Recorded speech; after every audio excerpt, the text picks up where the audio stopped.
In the sprawling Report, what's the corridors of the status? Galactic Ma'am, Defense Sector 7 is Academy, compromised. where Hostiles alien inbound. cadets Deploy from teams 100 Alpha and worlds Beta. Lock trained it to down. become the universe's Team, the elite anomaly is warriors. expanding. We need to There act was now. one human Deploy who the never containment spoke protocols unless immediately. spoken to, never raised her hand Team, in report class, status. and Ma'am, breach always Sector sat in the 7. back corner Acknowledge. during Deploying combat countermeasures. simulations. Monitor all Her channels. name was Sarah Chen, and Soldiers, for the 3 time has years come. her Execute the classmates had plan. written her Yes, off ma'am. as just Move another out. weak human who didn't belong among the galaxy's finest. They had no idea they were sharing classrooms with the most dangerous This is person far in the more known serious than we universe. thought. What happens We need to when act a immediately. species known for their pack bonding and Team, emotional the situation is connections critical. We produces move in someone 5. who Understood. has We're learned ready. to survive Affirm, let's move. completely alone? What happens when that quiet girl in the corner has spent her entire life mastering every form of combat known to 17 different species, not for glory, not for recognition, but simply because staying invisible meant staying alive? The galaxy is about to find out that sometimes the most dangerous weapon is the one no one sees coming.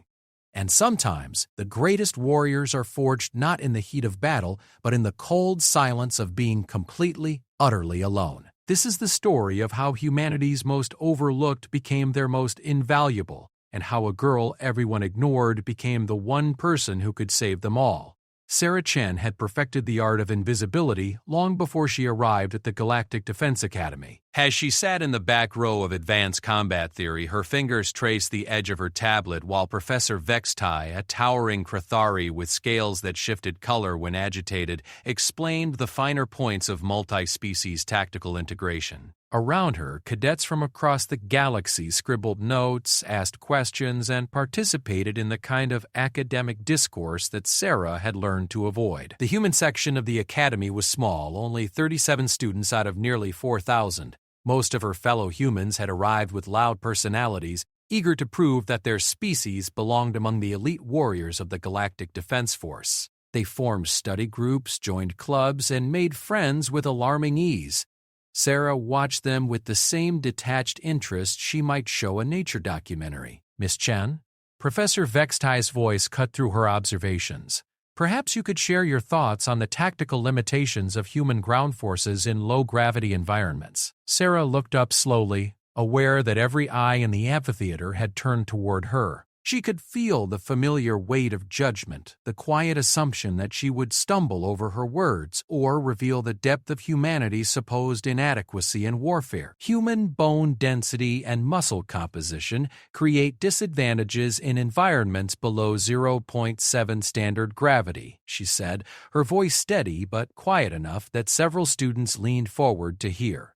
Traditional doctrine suggests this limits our effectiveness as ground combatants on low-gravity worlds.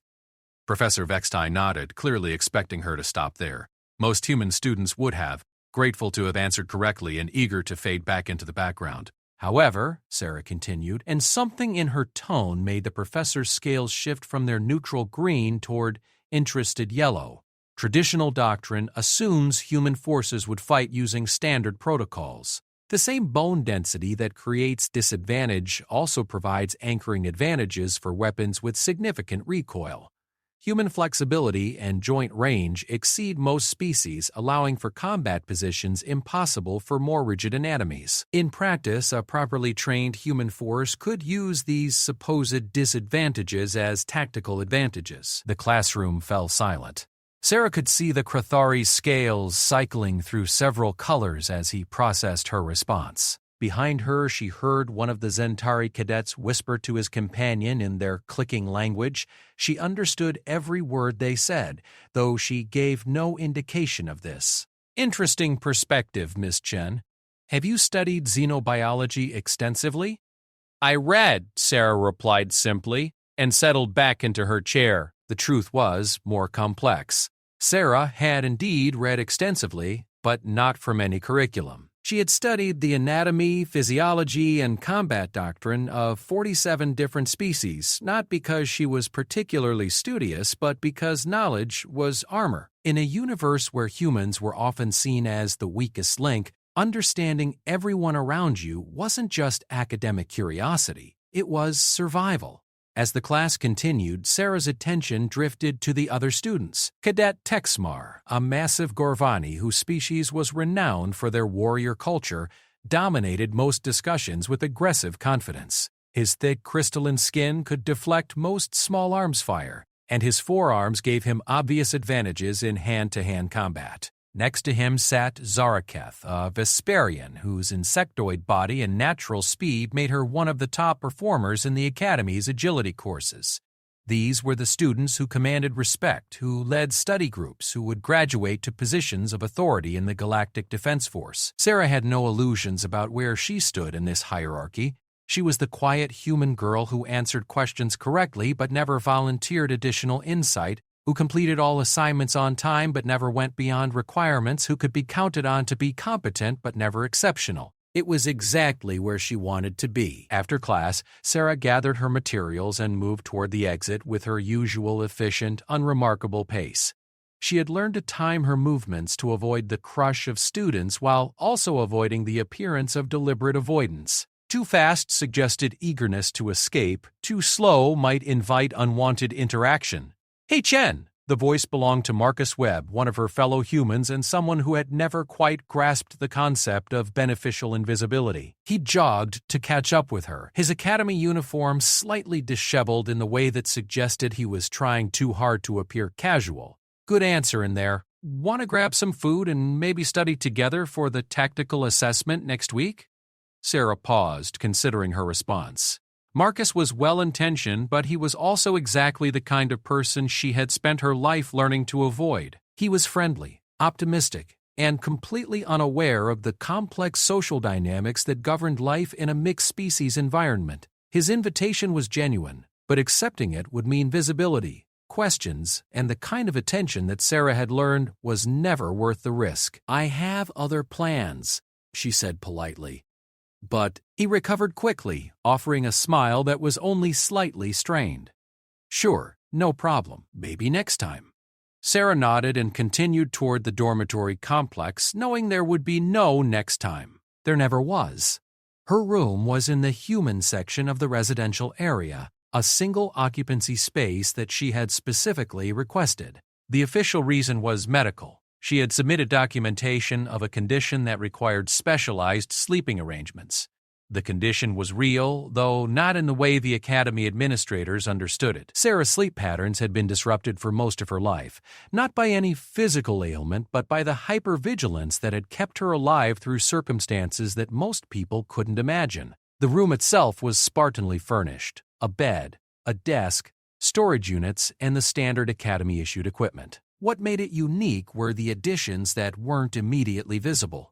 Sarah had spent her first year at the academy carefully modifying her living space in ways that would never trigger security inspections but would provide her with advantages that might someday prove necessary. The door lock had been upgraded with components that were technically within regulations but would resist forced entry far beyond standard specifications. The windows appeared unchanged, but the glass had been replaced with a composite material that was both stronger and, if necessary, could be broken in a specific pattern to create weapons. Even the furniture had been subtly modified. The desk drawers contained hidden compartments, the bed frame included anchor points that could support weight far exceeding normal requirements, and the lighting system included backup power sources that weren't connected to the main grid. These modifications weren't paranoia. They were the logical precautions of someone who had learned that safety was never guaranteed, and that the ability to disappear or defend yourself might be the difference between life and death.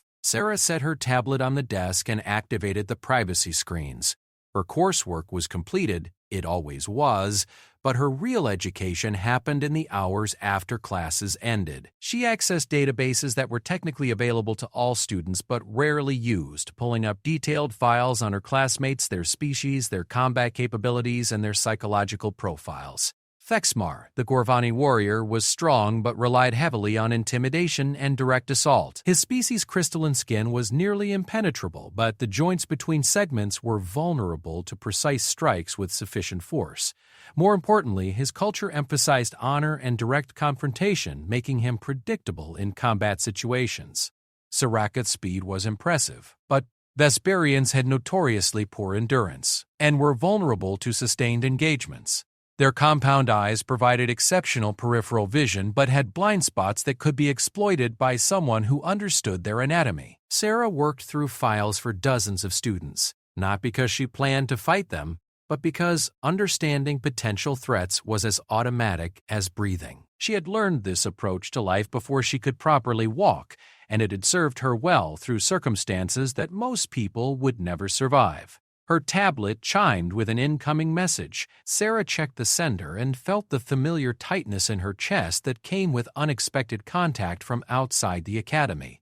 The message was from Administrator Chen, no relation despite the shared surname, requesting her presence in the administrative office the following morning. Sarah stared at the message for several long moments. In her experience, unexpected summons from authority figures were rarely positive developments. She had been careful to maintain her unremarkable status, completing all requirements without drawing attention, avoiding disciplinary issues, and staying well within the boundaries of academy regulations.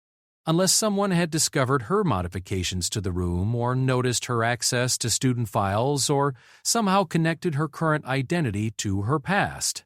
Sarah's breath caught as she considered the possibilities. She had been careful, but carefulness was never a guarantee. There were always variables beyond control, always the possibility that someone would ask the right questions or notice the wrong details. She activated her tablet's secure partition and began reviewing her contingency plans. If her identity had been compromised, she would need to disappear before morning. If this was merely a routine administrative matter, overreacting would create exactly the kind of attention she had spent 3 years avoiding. Sarah had learned to prepare for worst-case scenarios while hoping for best-case outcomes. It was a mindset that had kept her alive when most people in her situation wouldn't have survived to see their 10th birthday, much less make it to the Galactic Defense Academy. Outside her window, the Academy's main courtyard was filled with cadets from dozens of species, many of them gathering in the informal social groups that seemed to form naturally among young people far from home. Sarah watched them with the detached interest of an anthropologist observing an alien culture. She had never been part of such groups, had never experienced the casual friendship and camaraderie that most people took for granted. Not because she was incapable of connection, but because connection meant vulnerability, and vulnerability was a luxury she had never been able to afford. Tomorrow she would face whatever the administrative office wanted from her. Tonight she would prepare for every possibility she could imagine, and several she hoped would never become necessary. Sarah Chen closed her tablet and began her evening routine, moving through the careful ritual of security checks and preparation that had become as natural as breathing. In a few hours she would sleep the light-ready sleep of someone who had learned that danger could come at any time. Around her, the academy settled into its nightly rhythm, thousands of future warriors resting before another day of training. None of them knew that among them lived someone who had already been tested in ways that would break most minds, someone who had survived by becoming invisible and staying invisible. None of them knew that the quiet girl everyone ignored was possibly the most dangerous person on the entire station. And that was exactly how Sarah preferred it. The administrative office occupied the central hub of the academy's main tower, its walls lined with viewports that offered panoramic views of the surrounding space. Sarah arrived precisely at the scheduled time, having spent the morning reviewing every possible reason for the summons and preparing responses for each scenario. Administrator Chen was a middle-aged human woman with the kind of efficient demeanor that suggested she had spent years managing problems that were simultaneously urgent and politically sensitive. Her office reflected this pragmatism. Functional furniture, organized filing systems, and the subtle security features that indicated someone who dealt with classified information on a regular basis. "Miss Chen, thank you for coming promptly," the administrator said, gesturing toward a chair across from her desk. "Please, sit down." Sarah settled into the offered chair, maintaining the careful posture that suggested attention without anxiety. She had learned to read people through their body language, tone, and micro-expressions, skills that were currently telling her that Administrator Chen was not immediately hostile but was dealing with a situation that required careful handling. "I've been reviewing your academic record," the administrator continued, pulling up a holographic display that showed Sarah's grades, disciplinary record, and performance evaluations. "Your scores are consistently above average in all academic areas. You've maintained perfect attendance, and your instructors describe you as competent and reliable." Sarah nodded, uncertain whether this was leading toward commendation or concern. In her experience, being called competent and reliable was often a prelude to being given additional responsibilities that she would prefer to avoid. "What's interesting," Administrator Chen continued, "is what's not in your record. No disciplinary issues, but also no exceptional achievements, no social problems, but also no meaningful connections with other students, no failures, but also no risks taken or leadership demonstrated." The administrator paused, studying Sarah with the kind of focused attention that made most people uncomfortable. Sarah met her gaze steadily, having learned long ago that appearing evasive was more dangerous than appearing calm. "In 3 years at this academy, you've managed to be perfectly, completely average. Do you know how difficult that is?" Sarah felt a chill of genuine concern. She had worked carefully to achieve exactly this result, but she had never considered that the effort itself might be noticeable. "I'm not sure I understand your question, Administrator. Miss Chen, I've been in educational administration for 15 years, 8 of them at institutions that train military personnel. I've seen thousands of students pass through these programs. Some excel, some struggle, some find their niche, and some wash out. But I've never seen anyone maintain such perfect mediocrity for such an extended period." Administrator Chen leaned forward slightly, her expression shifting from administrative neutrality toward something that might have been curiosity. "Your psychological evaluations show no signs of depression, anxiety, or other conditions that might explain lack of engagement. Your academic work demonstrates clear intelligence and comprehensive understanding. Your physical assessments show above-average capabilities in multiple areas. Yet you consistently perform at exactly the level required and no higher." Sarah remained silent, recognizing that any response would reveal more than she wanted to share. Administrator Chen was clearly intelligent and experienced, and any explanation Sarah might offer would be subject to scrutiny that might expose elements of her background that needed to remain hidden. "I'm not criticizing your performance," the administrator continued. "You're not violating any regulations, and there's nothing requiring students to excel beyond minimum standards. But I am curious about your motivations for being here."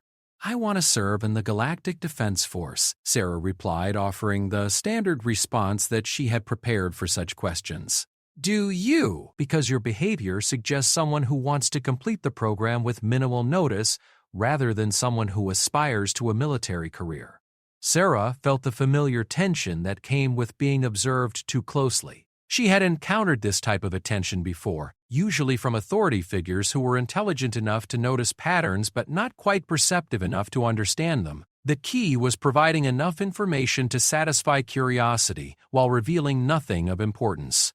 "I prefer to focus on completing requirements rather than drawing attention," she said carefully. "I found that approach more effective than seeking recognition." Administrator Chen nodded slowly. "That's a reasonable philosophy. However, it's also the kind of approach that suggests someone who has learned to avoid notice for reasons beyond normal introversion." Sarah's pulse quickened, but she maintained her calm expression. "I'm not sure what you mean, Miss Chen. Your application to the academy included standard background verification. The documentation was complete and properly authenticated, but there are gaps in your personal history that are unusual for someone your age." Sarah had known this moment might come eventually. Her identity documents were genuine, but the life they described was carefully constructed to obscure rather than illuminate. She had hoped that the background checks would be routine rather than thorough, but clearly someone had decided to look more deeply into her past. "I'm an orphan," Sarah said, offering the partial truth that was most likely to end further investigation. "My early childhood was spent in institutional care. There aren't detailed records for many children in that situation." It wasn't entirely false. Sarah had been in institutional care, though not in the way that most people would understand the term. The institutions that had shaped her early years were not the kind that appeared in official records, and the care she had received was not the kind that social workers would recognize as such. "I understand that institutional records can be incomplete," Administrator Chen replied. "However, your language proficiencies are unusual. You speak 17 different galactic languages with near-native fluency. That level of linguistic ability typically requires either extensive formal education or significant cultural immersion. Sarah cursed internally. She had been careful to demonstrate only basic competency in alien languages during her classes, but apparently someone had been paying closer attention than she realized. "I've always been good with languages," she said. "I spent time studying them independently." Independently, Administrator Chen raised an eyebrow. "Miss Chen, achieving fluency in 17 languages requires more than independent study. It requires constant practice with native speakers, deep cultural knowledge, and understanding of context that can only come from extended exposure." Sarah realized that she had underestimated the thoroughness of the Academy's monitoring systems. Someone had been tracking not just her academic performance but her casual conversations, her comprehension of overheard discussions, perhaps even her reading materials and data access patterns. "I had opportunities to interact with various species during my time in institutional care," she said, maintaining the vague truthfulness that had served her well in the past. "The galaxy is diverse and many institutions serve populations from multiple worlds." Administrator Chen studied her for a long moment, and Sarah could almost see her weighing the plausibility of various explanations. "Miss Chen, I'm going to share something with you that's not common knowledge. Last week, the Academy received a request from GDF Intelligence for assistance with a special project." Sarah's carefully maintained calm faltered for just a moment. Galactic Defense Force Intelligence was not an organization that issued routine requests for Academy assistance. They dealt with threats to galactic security, espionage, and situations that required capabilities beyond normal military operations. The request was for students who might be suitable for specialized training in deep cover operations. Administrator Chen continued. "The criteria were very specific: exceptional language abilities, demonstrated capacity for maintaining low profiles, psychological stability under pressure, and backgrounds that wouldn't create complications for security clearance." This was not the kind of attention she had spent 3 years avoiding, and it represented exactly the type of exposure that could unravel everything she had worked to build. "I'm not interested in intelligence work," she said firmly. "I prefer straightforward military service." "That's exactly the kind of response that makes you suitable for intelligence work," Administrator Chen replied with what might have been amusement. "Most people who actively seek such positions are eliminated during psychological screening. The best intelligence operatives are often people who have no desire to be intelligence operatives." Sarah recognized that she was being maneuvered into a position where refusal might create more questions than acceptance. She had learned to recognize such situations, and they rarely ended well for people in her position. "What exactly is being requested?" she asked, hoping to gather enough information to formulate an appropriate response. "Preliminary evaluation for potential recruitment into a classified program. The details would be provided only to candidates who pass initial screening." Administrator Chen leaned back in her chair. "Miss Chen, I'm recommending you for this evaluation not because I suspect anything questionable about your background, but because your profile suggests someone who might excel in specialized roles." Sarah considered her options quickly. Refusing outright would likely trigger the kind of detailed investigation that she could not afford. Accepting would involve scrutiny that might be equally dangerous but would at least give her some control over the timing and scope of any revelations. "What would the evaluation process involve?" she asked. "Psychological assessment, detailed background review, and practical skill evaluation. The entire process would take approximately 2 weeks, during which you would be exempt from regular classes.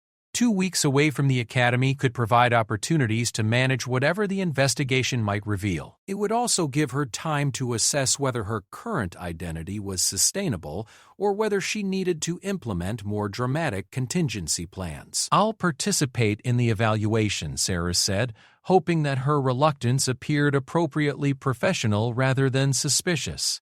"Excellent." Administrator Chen made a note in her files. "Report to Conference Room 7 at 08000 tomorrow morning. A representative from GDF Intelligence will provide additional details." Sarah stood to leave, but Administrator Chen's voice stopped her at the door. "Miss Chen, one more thing.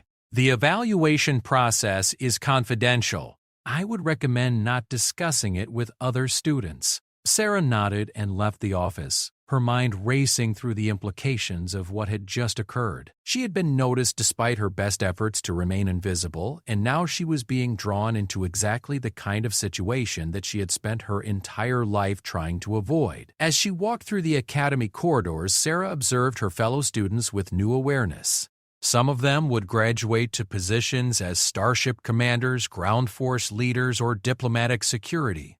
Others would find roles in logistics, engineering, or administrative support. All of them were preparing for careers that would be documented, recognized, and celebrated. Sarah was apparently being considered for work that officially wouldn't exist, in service of causes that couldn't be acknowledged, using skills that she couldn't admit to possessing. It was, she reflected, possibly the only career path that made sense for someone like her. That evening, Sarah sat in her modified room and activated her secure communication system. She needed to contact someone who could help her understand what GDF intelligence might already know about her background and what resources she might need to access if the situation became untenable. The person she contacted was someone who had helped her before. Someone who understood the complexities of maintaining false identities in a universe where privacy was increasingly difficult to preserve. The conversation was brief and conducted in a language that few beings in the galaxy could understand. When it was over, Sarah had confirmation of what she had suspected. Someone in GDF intelligence had indeed been investigating her background, but their investigation had been careful and discreet rather than hostile. They weren't trying to expose her past, they were trying to recruit her because of it. Sarah spent the rest of the evening reviewing files on GDF intelligence operations, studying the kinds of missions they undertook and the skills they required. As she worked, she began to understand why Administrator Chen had identified her as a suitable candidate. The galaxy was full of threats that couldn't be addressed through conventional military action, criminal organizations that operated across multiple species and political boundaries, terrorist groups that used cultural and biological differences to evade detection, rogue states that employed tactics too subtle for direct military response. Dealing with such threats required operatives who could move invisibly through diverse environments, who understood multiple cultures intimately, who could adapt to unexpected situations without support or guidance. It required people who had learned to survive by being invisible, and who possessed skills that could only be acquired through experiences that most people would never survive. Sarah realized that her entire life had been in many ways preparation for exactly this type of work. The question was whether she was prepared to acknowledge that preparation and accept the consequences of putting those skills to official use.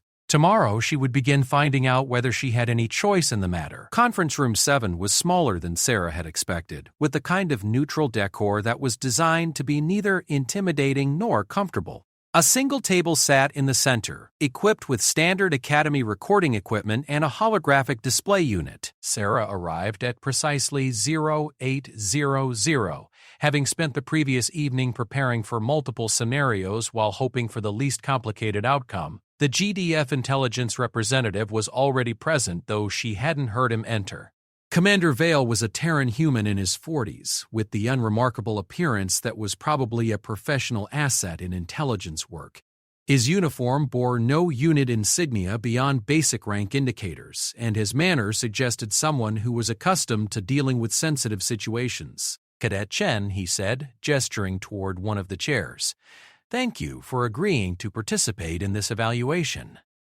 I'm Commander Vale, and I'll be conducting your assessment over the next several days." Sarah took the offered seat, noting that Commander Vale had positioned himself with a clear view of both the door and the room's security systems. It was the kind of automatic positioning that suggested extensive field experience in situations where situational awareness was critical to survival. "Before we begin," Commander Vale continued, "I want to clarify the nature of this evaluation. You're being considered for potential recruitment into specialized programs that require unique skill sets and personal characteristics. This is not a disciplinary proceeding, and participation will not negatively impact your standing at the Academy. Sarah nodded, recognizing the standard disclaimer that preceded potentially sensitive discussions. I understand, Commander. Good. Let's start with basic background verification. Commander Vale activated the holographic display which showed a timeline of Sarah's documented life history. You were born on Kepler Station to parents whose identities are listed as unknown. You spent your early childhood in various institutional care facilities throughout the Outer Rim territories. At age 14, you tested for accelerated education programs and completed secondary education through independent study. At 18, you applied to the Galactic Defense Academy and were accepted based on academic performance and psychological evaluations. Sarah listened to the recitation of her official biography, noting that it was both completely accurate and entirely misleading. Every fact was true, but the context that would make those facts meaningful was absent. Is this information correct? Commander Vale asked. Yes, sir. Cadet Chen, are you familiar with the concept of operational security? Sarah paused, recognizing that this question was more complex than it appeared. I understand that certain information must be protected to ensure mission success and personnel safety. Exactly. In intelligence work, operational security often requires operatives to maintain cover identities that may be inconsistent with their actual backgrounds. This isn't deception in the criminal sense. It's professional necessity. Commander Vale deactivated the biographical display and leaned forward slightly. Cadet Chen, your documented history is completely legitimate. However, it's also the kind of history that might be constructed to obscure rather than illuminate. I'm going to ask you some questions, and I want you to understand that honest answers will be appreciated and protected, while evasive answers will be noted and investigated. Sarah felt the familiar tension that came with being directly challenged by an authority figure. Commander Vale was clearly more perceptive than most Academy personnel, and he was approaching the conversation with a kind of systematic methodology that suggested significant experience in extracting information from reluctant subjects. I understand, she replied. Your language proficiencies are remarkable. 17 different species languages with demonstrated fluency in cultural context and idiom. That level of linguistic ability typically requires extended immersion in diverse environments. How did you acquire these skills? Sarah had anticipated this question, but she recognized that Commander Vale would not be satisfied with the vague explanations that had worked with Administrator Chen. I lived in environments where multiple languages were necessary for basic survival, she said carefully. When you're dependent on institutional care in frontier regions, you learn to communicate with whoever might be able to help you. Survival, Commander Vale repeated. That's an interesting choice of words. Most people would describe language learning as educational opportunity rather than survival necessity. Sarah realized that her response had revealed more than she intended. Commander Vale was clearly trained to identify significant details in casual conversation, and her word choice had suggested experiences beyond normal institutional care. Frontier institutional care can be challenging, she said, attempting to walk back the implication without outright contradicting herself. I'm sure it can be. Commander Vale made a note on his tablet. Let's discuss your academic performance.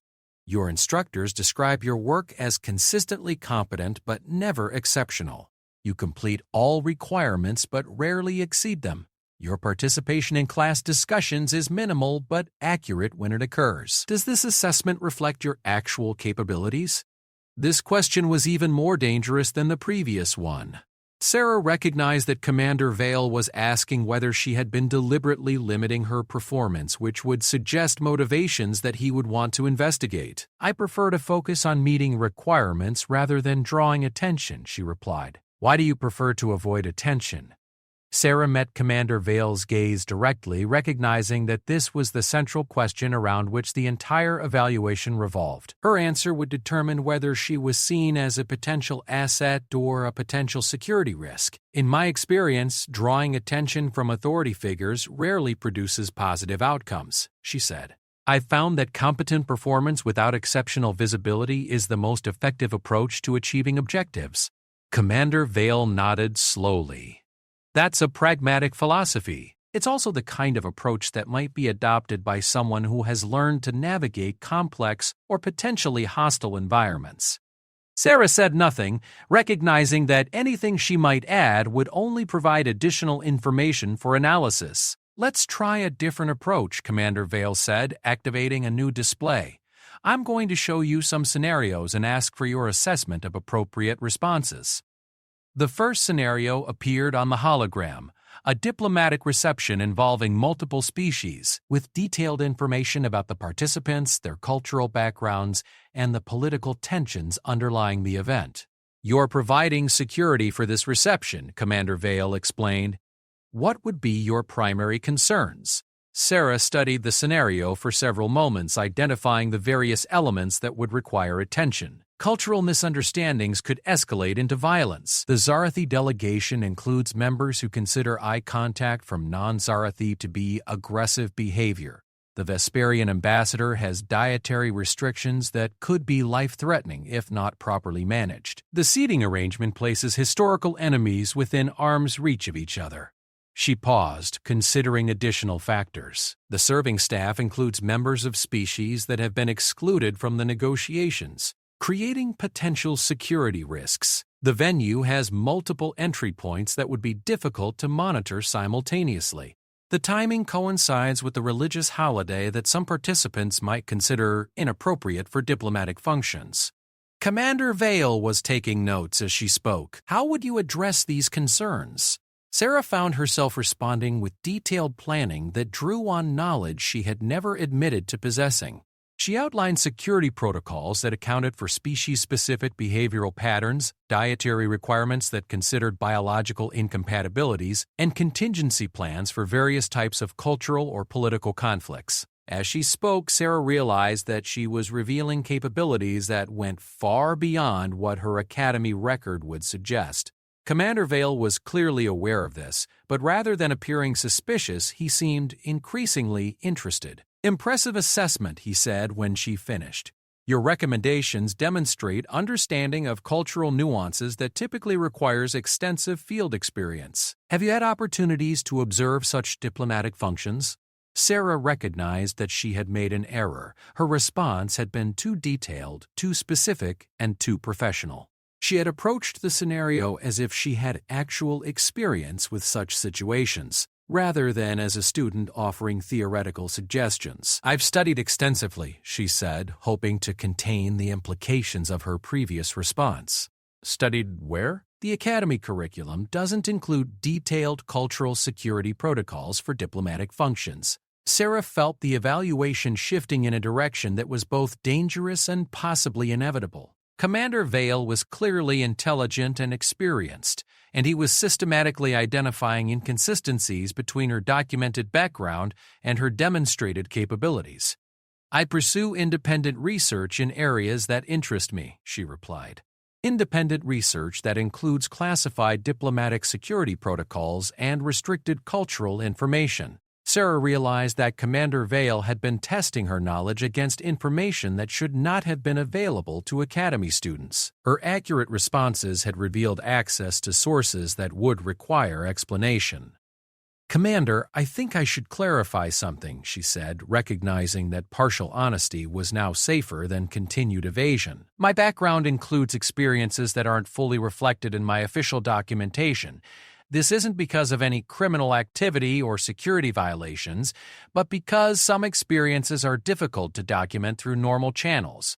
Commander Vale leaned back in his chair, his expression shifting toward something that might have been satisfaction. "Cadet Chen, I appreciate your honesty. Let me share something with you that might make this conversation easier." He activated a new display that showed a different biographical summary, one that included details that had never appeared in any academy documentation. Sarah felt her carefully maintained composure crack as she saw information that should have been impossible for anyone to access. "This is what we know about your actual background," Commander Vale continued. "Born on Kepler Station, parents killed in a pirate raid when you were 3 years old. Survived the raid and subsequent station evacuation through circumstances that remain unclear. Spent the next 11 years moving through various refugee camps, black market settlements, and frontier installations."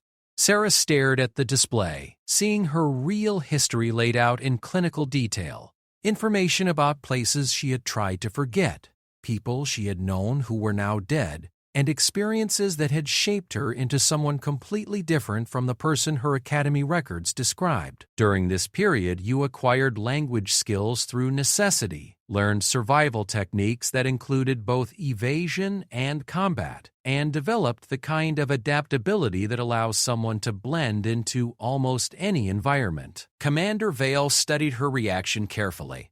At age 14, you successfully created a new identity and gained access to educational opportunities that eventually led to the academy.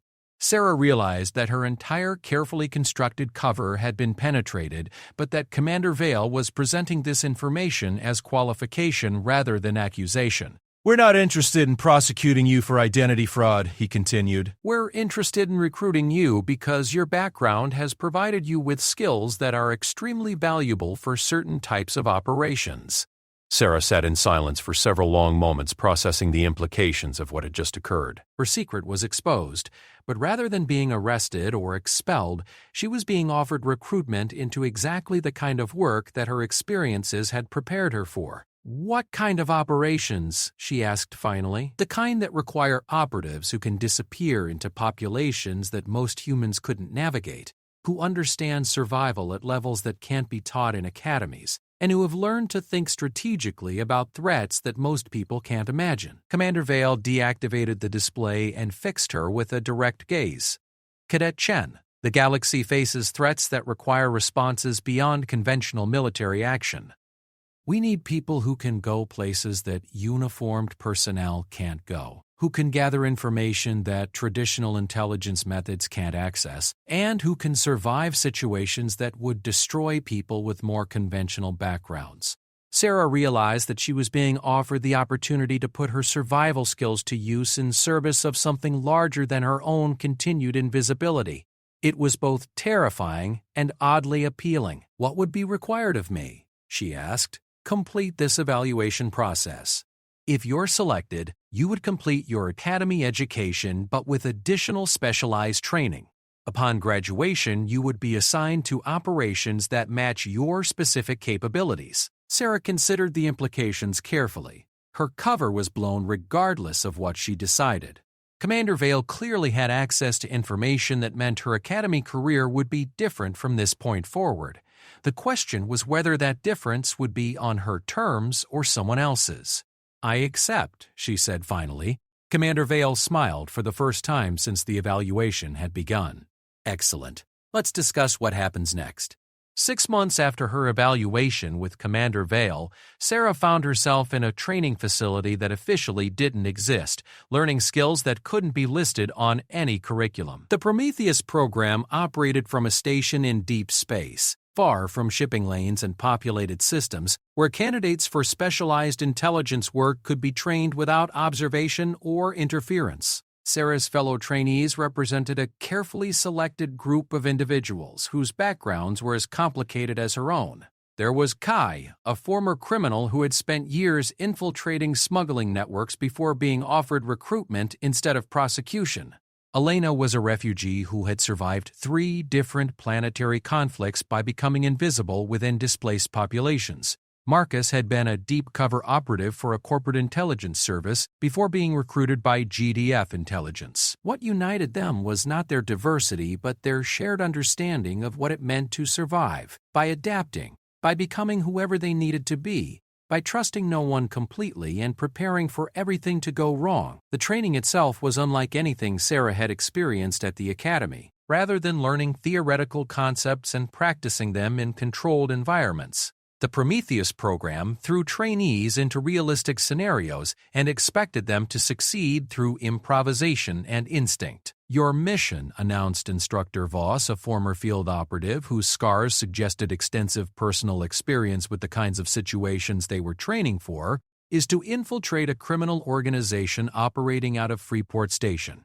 You have false identities, basic equipment, and 72 hours to establish yourself within the organization well enough to access their leadership structure." Sarah reviewed her cover identity, Maya Torres, a freelance data courier with a reputation for discretion and a history of working for clients who paid well and asked few questions. The background was plausible, supported by carefully constructed documentation, and included just enough verified information to withstand casual investigation.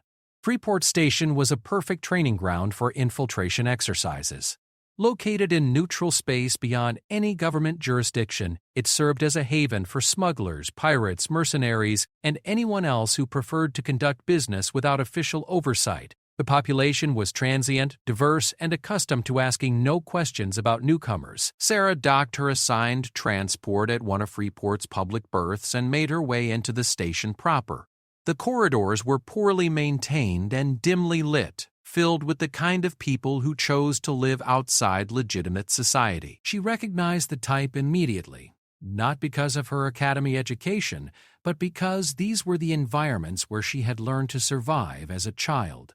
Moving through Freeport Station felt like returning to a familiar, dangerous home. Sarah found herself automatically cataloging escape routes, identifying potential threats, and adopting the cautious but confident posture that marked someone who belonged in such places but wasn't looking for trouble. The target organization was a data smuggling ring that moved sensitive information between systems where such transfers were restricted or monitored. Sarah had studied their known operations and identified several potential entry points, but she knew that successful infiltration would require adapting to opportunities as they presented themselves. She spent her first day establishing her presence at various establishments frequented by the kind of freelancers who might work with data smugglers. The Nebula's Edge Cantina was known as an informal hiring hall where criminals could find temporary employment, and Sarah positioned herself there with the patient persistence of someone genuinely looking for work. Her opportunity came when she overheard two smugglers discussing a courier job that had gone wrong. Their previous contact had been arrested by colonial authorities, leaving them with valuable data and no way to transport it to their buyers. "Excuse me," Sarah interjected carefully, approaching their table with the kind of respectful caution that indicated she was experienced enough to know the rules but not established enough to assume welcome. "I couldn't help overhearing. I'm Maya Torres. I do courier work and I might be able to help with your situation." The smugglers, a Krathari and a human, looked her over with the professional assessment of people who made their living by evaluating risk. Sarah met their gaze calmly, projecting competence without aggression. "You heard wrong, lady," the human replied dismissively. "We weren't discussing any courier work." Sarah nodded, recognizing the standard deflection. "Of course not. But if you ever need someone who can move data packages without asking questions, I have references and a clean record." She placed a data chip on the table, one containing carefully constructed testimonials from fictional but plausible previous clients, and walked away without pressing the conversation. In her experience, forcing interactions with paranoid criminals was counterproductive. Better to plant seeds and wait for them to make contact on their own terms. The contact came 6 hours later. Sarah was approached in her rented quarters by the Krathari, who introduced himself as Thex and explained that his organization might have occasional work for reliable couriers. "The work pays well," Thex said, studying Sarah's reaction, "but it requires discretion and the ability to handle unexpected complications. I don't ask questions about cargo, and I don't discuss clients with anyone," Sarah replied. "My reputation depends on both reliability and confidentiality." Thex nodded approvingly. "There's a trial run available. Small package, routine delivery, but handled properly, it could lead to more substantial contracts." Sarah accepted the assignment, recognizing that she was being tested as much as she was being hired. The package was a standard data storage device, encrypted and sealed with delivery instructions that required her to make contact with a specific individual at a predetermined location. What made the assignment complicated was that the delivery location was in a section of Freeport Station controlled by a rival criminal organization. Sarah would need to navigate territorial boundaries, avoid conflicts that could escalate into violence, and complete the handoff without drawing unwanted attention from either security forces or competing criminals. She spent several hours studying the route and identifying potential problems. The rival territory was marked by subtle indicators, graffiti, security cameras positioned at specific angles, and the presence of individuals whose body language suggested they were watching for intruders rather than conducting normal business. Sarah approached the boundary cautiously, adopting the posture and pace of someone who had legitimate business in the area but was appropriately respectful of local authority. She made brief eye contact with one of the watchers, nodded politely, and continued toward her destination without appearing either suspicious or challenging. The handoff went smoothly. Her contact was a nervous, middle-aged human who accepted the package with obvious relief and provided the confirmation code that proved successful delivery. Sarah left the rival territory using a different route, demonstrating the kind of operational awareness that experienced criminals would recognize and respect. When she reported successful completion to Thex, his attitude shifted from cautious evaluation toward professional approval. "Clean work," he said. "No complications, no attention, no problems. We might have additional opportunities for someone with your skills." Over the following 2 days, Sarah completed 3 more courier assignments, each one slightly more complex and requiring greater trust from the organization. She met additional members of the smuggling ring, learned details of their operational structure, and gained access to information about their clients and competitors. By the end of the 72-hour exercise, Sarah had successfully penetrated the organization's inner circle and could have gathered intelligence on their entire operation. When she extracted from the training scenario, Instructor Voss reviewed her performance with obvious satisfaction. "Exceptional work," he said. "You adapted to the environment immediately, identified opportunities efficiently, and built trust without arousing suspicion. Most importantly, you never broke character or revealed capabilities beyond what your cover identity should possess." Sarah nodded, recognizing that the scenario had felt natural in ways that her academy classes never had. Moving through Freeport Station, interacting with criminals, and maintaining a false identity had drawn on skills that she had developed through years of actual survival rather than theoretical education. "The next phase of training will build on this foundation," Instructor Voss continued. "You'll learn to operate in more diverse environments, handle more complex scenarios, and work with specialized equipment and support systems."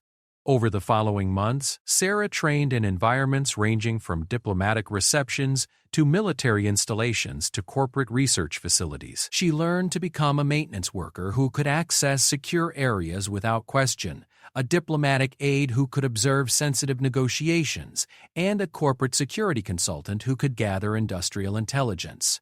Each scenario built on the foundation of adaptive invisibility that Sarah had mastered through necessity. The Prometheus program wasn't teaching her to be something she wasn't. It was helping her refine and focus skills she had developed through experiences that most people couldn't survive. She learned to use advanced surveillance equipment that could be concealed in everyday objects, communication systems that were undetectable by standard security sweeps, and defensive technologies that could neutralize threats without revealing their presence. But more importantly, she learned to trust her instincts and rely on the adaptability that had kept her alive since childhood. The other trainees became something approaching friends, united by shared understanding of what it meant to operate outside normal society. They shared experiences that couldn't be discussed with conventional military personnel, and they developed the kind of professional trust that could only exist between people who had learned to survive by depending primarily on themselves. Near the end of her training, Sarah participated in a final evaluation exercise that tested all of her acquired skills simultaneously.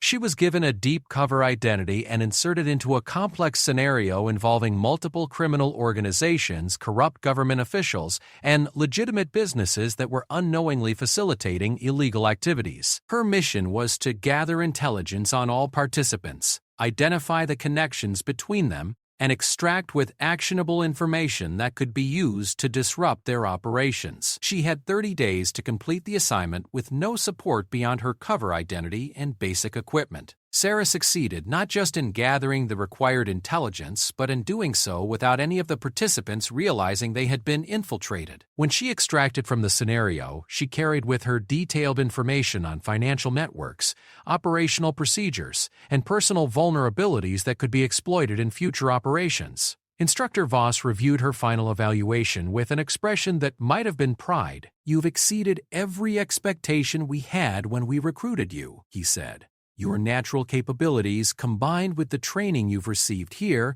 make you exceptionally well suited for the kinds of operations that the Prometheus program was designed to support." Sarah realized that she had found not just a career, but a purpose that aligned with both her skills and her desire to serve something larger than her own survival.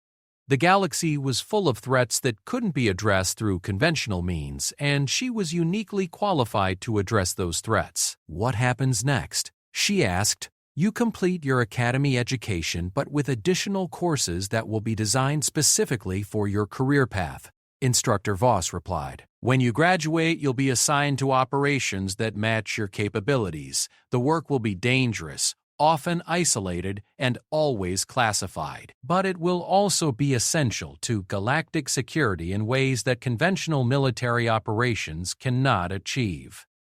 Sarah understood that she was being offered the opportunity to put her survival skills to use in service of protection rather than just personal security. It was a chance to ensure that other people wouldn't have to experience the kinds of situations that had shaped her childhood. She accepted without hesitation. As Sarah prepared to return to the academy for her final year of education, she reflected on how completely her life had changed since Administrator Chen had first summoned her to discuss her academic performance. She was no longer the quiet girl in the back of the classroom who hoped to avoid notice. She was someone whose unique background and carefully developed skills could make a difference in protecting the galaxy from threats that most people never knew existed.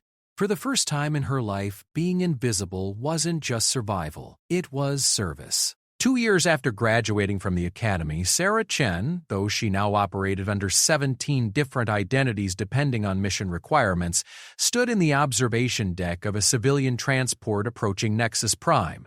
To anyone watching, she appeared to be Dr. Lisa Hartwell, a xenobiological researcher traveling to present her findings at an academic conference. Her documentation was flawless, her cover story was backed by months of preparation, and her mission parameters were classified at levels that required special authorization just to read them. Nexus Prime was the diplomatic and commercial heart of the galaxy, a massive space station where representatives from hundreds of worlds conducted business, negotiated treaties, and maintained the delicate balance of interspecies cooperation that kept galactic civilization functioning.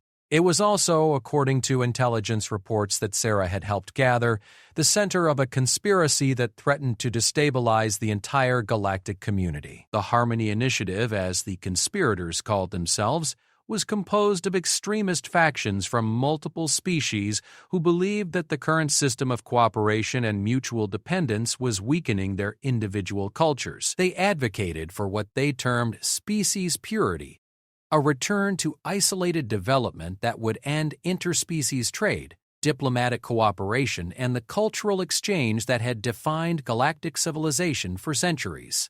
On the surface, the Harmony Initiative appeared to be a legitimate political movement advocating for cultural preservation. They published academic papers, organized peaceful demonstrations, and participated in public debates about the direction of galactic society. What intelligence agencies had discovered, however, was that the public face of the movement concealed a much more dangerous agenda. The initiative's inner circle was planning a series of coordinated attacks designed to inflame interspecies tensions and create the chaos necessary to justify their vision of separation. They had infiltrated government agencies, commercial organizations, and even military commands across multiple worlds. Their next target was a historic peace summit scheduled to take place on Nexus Prime in just 5 days. Sarah's mission was to penetrate the initiative's inner circle, gather evidence of their plans, and identify their operational network. The intelligence would be used to prevent the attacks and dismantle the conspiracy, but she had to gather it without revealing that their organization had been compromised. It was exactly the kind of mission that her background and training had prepared her for. But the stakes were higher than anything she had previously attempted. Failure wouldn't just mean personal capture or death. It could mean the collapse of interspecies cooperation and a return to the kind of chaos that had characterized the galaxy before the current peace had been established. As the transport docked with Nexus Prime, Sarah reviewed her cover identity one final time. Dr. CUCE. Lisa Hartwell was a respected researcher whose work on interspecies biological compatibility had earned her recognition in academic circles. She had legitimate reasons to attend the conference, plausible connections to other attendees, and access to areas of the station where initiative members were known to operate. Sarah disembarked with the careful anonymity that had become second nature. She moved through the arrival procedures with the efficiency of someone who traveled frequently for professional reasons. Neither hurried enough to suggest anxiety nor slow enough to invite attention. Her luggage contained exactly what Dr. Hartwell's background would suggest: research materials, conference documentation, and personal items appropriate for a week-long academic gathering.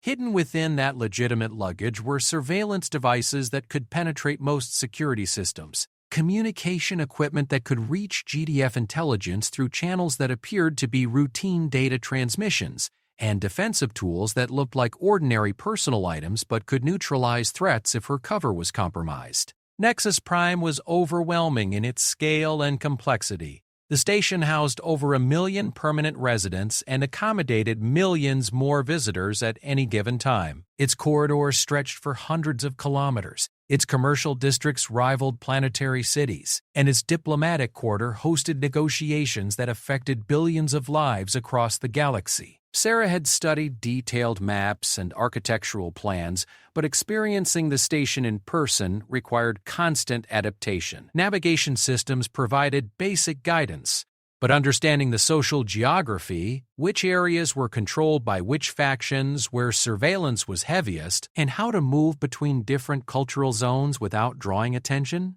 required the kind of environmental awareness that could only be learned through direct experience. Her first objective was to establish her academic credentials at the conference.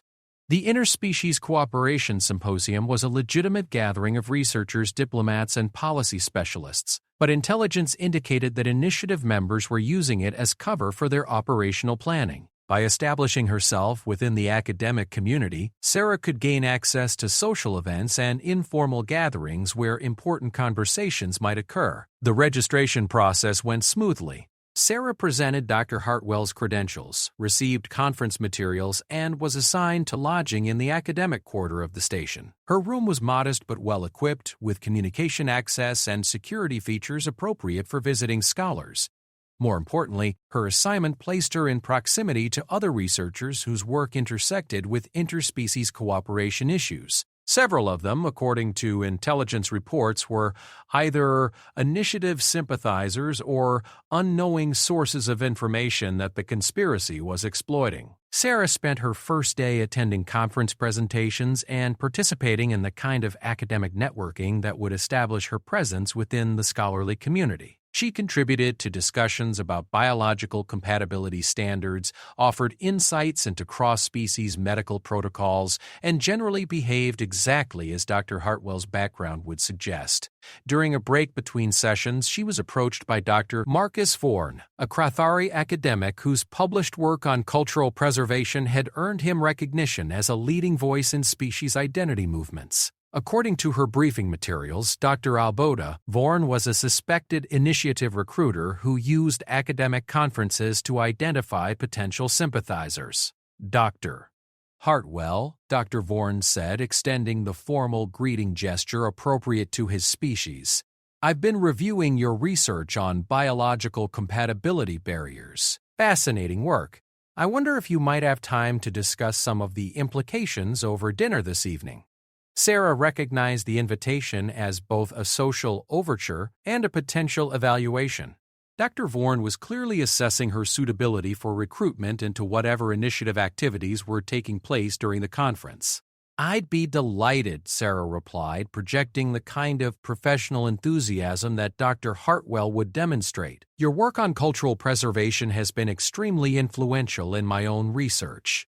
They arranged to meet at a restaurant in the station's cultural district, an area designed to showcase the diversity of galactic civilization while respecting the distinct traditions of different species. It was, Sarah realized, an ironic choice for someone whose organization sought to end such cultural integration.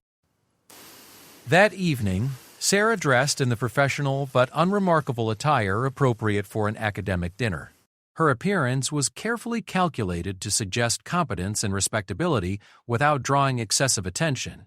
Hidden within her accessories were surveillance devices that would record the conversation and transmit it to GDF intelligence through encrypted channels. Dr. Vorn had chosen a restaurant that specialized in cuisine compatible with multiple species, though Sarah noticed that their seating arrangement provided privacy from casual observation. He was clearly experienced in conducting sensitive conversations in public settings. Your research raises interesting questions about the sustainability of interspecies integration, Dr. Vorn began after they had ordered. Have you considered the long-term implications of biological compatibility requirements?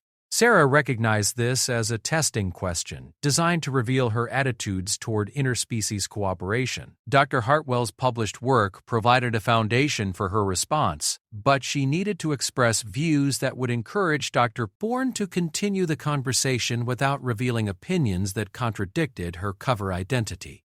I've become increasingly concerned about the pressures that integration requirements place on individual species, she replied carefully. The drive toward compatibility sometimes seems to prioritize uniformity over the preservation of unique biological characteristics. Dr. Vorn nodded approvingly. Exactly the kind of insight that's often missing from mainstream academic discussions. There are people who share your concerns, Dr. Hartwell, people who believe that true cooperation requires respecting differences rather than eliminating them. Over the course of the dinner, Dr. Vorn gradually revealed more about his actual agenda. He spoke about the need to preserve species identity, the dangers of cultural homogenization, and the importance of maintaining distinct evolutionary paths. His language was careful and academic, but Sarah recognized the ideological foundation that underlay initiative activities. There's a gathering tomorrow evening, Dr. Vorn said as they finished their meal. Informal, just a few like-minded researchers discussing these issues in more depth. Would you be interested in attending? Sarah accepted, recognizing that she had successfully passed the initial evaluation. Dr. Vorn's invitation was clearly the first step in a recruitment process that would provide her with access to initiative operations. The following day, Sarah continued her conference activities while preparing for the evening gathering. She attended presentations, participated in discussions, and maintained her cover identity while gathering intelligence on other suspected initiative members who were present at the symposium. The informal gathering took place in a private conference room that Dr. Vorn had reserved under academic pretenses. When Sarah arrived, she found a group of 12 individuals from various species, all of whom had been carefully selected based on their professional credentials and ideological compatibility. Dr. Vorn introduced her to the group as a researcher whose work demonstrated understanding of the challenges facing interspecies cooperation. The other attendees welcomed her with the cautious courtesy of people who were accustomed to evaluating potential allies. The discussion that followed was more explicit than anything Dr. Vorn had said during their dinner. The group spoke openly about their belief that current galactic policies were destroying species identity, that interspecies cooperation was being forced on populations who would be better served by independent development, and that dramatic action might be necessary to preserve their cultures. The Peace Summit next week represents everything that's wrong with current policies, said Dr. Elena Thresh, a human sociologist whose work focused on cultural resistance movements. Leaders will gather to sign agreements that further integrate our societies, regardless of whether their populations actually support such integration. Sarah listened carefully, recognizing that the group was moving toward discussion of specific actions rather than general philosophy. This was the kind of intelligence that her mission was designed to gather. There are those who believe that meaningful change requires more than academic discussion, Dr. Vorn added, studying the group's reactions. That sometimes preservation of important values requires difficult decisions. Sarah realized that she was witnessing the early stages of operational planning. The group wasn't just discussing their dissatisfaction with current policies, they were evaluating each other's willingness to participate in actions that would disrupt those policies. What kind of difficult decisions, she asked, projecting the cautious interest that someone like Dr. Hartwell might show. The kind that require absolute commitment and complete discretion, Dr. Kostakanik. Vorn replied, "the kind that could reshape galactic civilization, but only if they're carried out by people who understand the stakes involved." Over the following days, Sarah continued attending gatherings and building relationships with initiative members. Each meeting revealed more about their operational structure, their planned activities, and their timeline for action. She learned that the Peace Summit was indeed their target, but their plans were more sophisticated than simple disruption.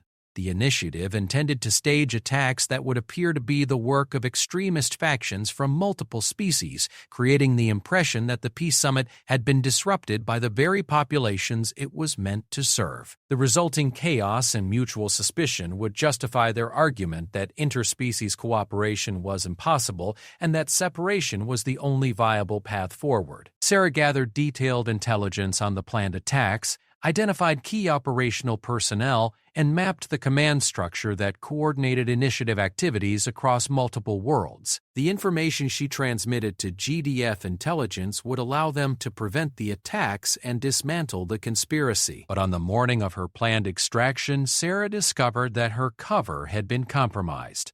She arrived at her quarters to find Dr. Bourne and 2 security personnel waiting for her. Their presence was not immediately threatening, but Sarah recognized the professional alertness of people who were prepared to use force if necessary. "Dr. Hartwell, Dr. Teoways," Vorn said calmly, "or should I say, Agent Chen, we need to talk." Sarah felt the familiar rush of adrenaline that came with exposure, but her training and experience kept her response controlled. She had been in similar situations before, and survival depended on accurate assessment of options and careful execution of whatever plan offered the best chance of success. "I'm not sure what you mean," she replied, maintaining her cover identity while evaluating escape routes and defensive options. "We know who you are," Dr. Vorn continued. "We know who sent you, and we know why you're here. The question is whether this ends with conversation or with more unpleasant alternatives." Sarah realized that the initiative's counterintelligence capabilities were more sophisticated than GDF assessments had suggested. They had not only penetrated her cover, but had done so without revealing their knowledge until they were ready to act. "What do you want?" she asked, recognizing that maintaining her false identity was no longer viable. "Your cooperation, Dr. Payas," Vorn replied. "The initiative includes people with extensive intelligence experience. We know the value of turning an enemy asset rather than simply eliminating one.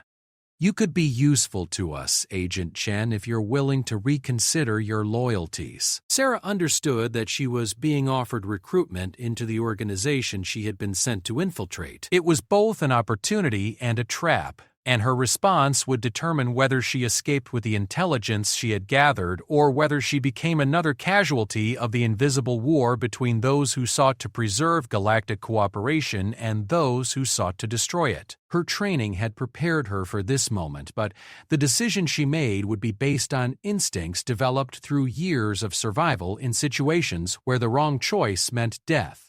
Sarah looked at Dr. Bourne and smiled with the quiet confidence of someone who had spent her entire life learning to turn impossible situations to her advantage. "Let's talk," she said, and began planning how to turn her apparent capture into the initiative's final mistake. The galaxy's most dangerous weapon was about to demonstrate why the quiet girl everyone ignored had become the one person who could save them all. The quiet girl everyone ignored. Until they learned she's a peerless combat expert, leading HFY Stories.